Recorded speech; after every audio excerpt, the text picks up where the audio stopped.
안녕하세요. 라이메드입니다.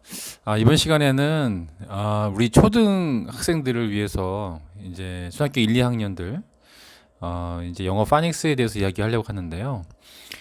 파닉스를 이제 1, 2학년에 왜 필요한가에 대해서 이제 말씀드리고, 그리고 그 파닉스가 잘 준비가 되어져서 초3이 올라갔을 때 학교 영어가 당황하지 않고 잘 읽어야 될 텐데, 이제 그 시기적으로 간혹 이제 초등학교 2학년 2학기 때, 지금 요 시기 때 들어와서 과연 2, 3개월 만에 겨울방학까지 포함해서 이제 3학년이 된 후 3월 달부터 이제 영어 교과서가 이제 시작될 텐데, 그 교과서의 성격과 또 우리가 아는 이제 기존 영어의 파닉스에 대해서 그 다른 유사한 점과 다른 점을 좀 말씀드리려고 합니다.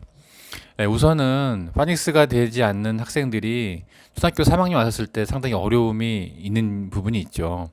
학교 영어는 그냥 문장으로 바로 시작이 되기 때문에 우리가 10여 년 전에 알았던 중학교 1학년 이제 영어 교과서 보면 이제 굿모닝부터 시작이 되는데, 그거를 이제 초등학교 3학년이 이제 바로 시작한다고 보면 됩니다.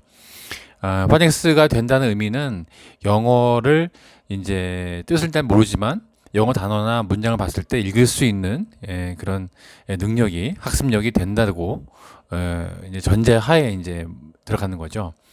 이제 기존에 우리가 옛날에 이제 발음 기호라고 해서 영어 사전을 찾고 이제 그렇게 했던 부분들을 이제 파닉스는 이제 A는 A 발음, 또 이제 B는 B 발음, 뭐 이렇게 해서 이제 여러 단어와 그림을 조합해서 이제 단모음과 단자음, 그런 구성으로 해서 이제 읽어 내려가는 것인데, 그 과정이 이제 보통은 이제 10개월의 과정에서 이제 이루어지는데요.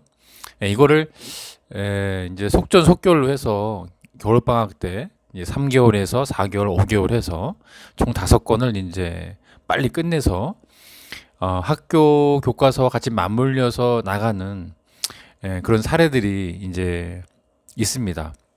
근데 과연 좀 1, 2학년 때 좀 영어를 즐기면서 이렇게 좀 하나하나 잘 배워 나갔다고 한다면은 영어에 대한 어떤 고통이 덜하고 흥미를 가지고서 충분히 해 나갈 수 있을 것인데, 3학년이라고 하는 학년을 봤었을 때는 스스로 이제 파닉스가 끝난다 할지라도 영어에 대한 어떤 자신감의 부족으로 단어나 이런 부분들을 이제 잘 읽지 못하는 경우가 있을 수가 있습니다. 그러기에 좀 그런 부분들을 잘 이제 좀 미리미리 준비를 해서 간혹 이제 여름방학의 기간에 한 2, 3개월은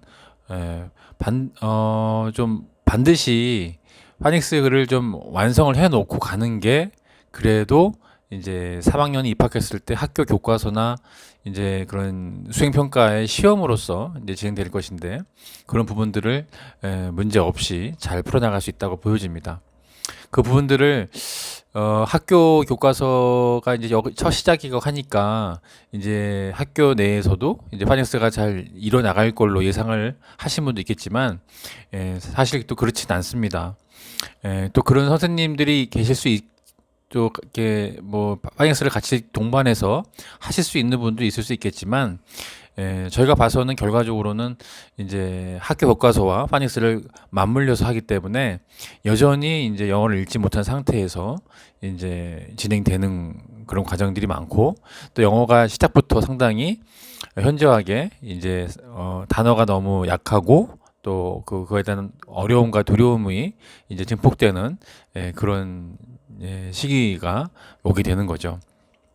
그런 부분들을 좀 적어도 이제 2학년, 초등학교 2학년은 파닉스를 통해서 충분하게 리딩까지 될 수 있는 훈련을 해 놔야 이제 초등학교 3, 4학년을 이제 잘 이제 오히려 학교의 영어 과목이 쉽고 재밌고 이제 평탄하게 지나갈 수 있다라는 걸 말씀드립니다.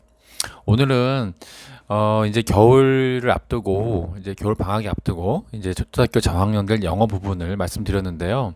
이 부분을 꼭 잊지 마시고 그 파닉스에 대한 중요성을 다시 한번 말씀드리게 되었습니다. 오늘도 좋은 하루 되시고요. 감사드리겠습니다.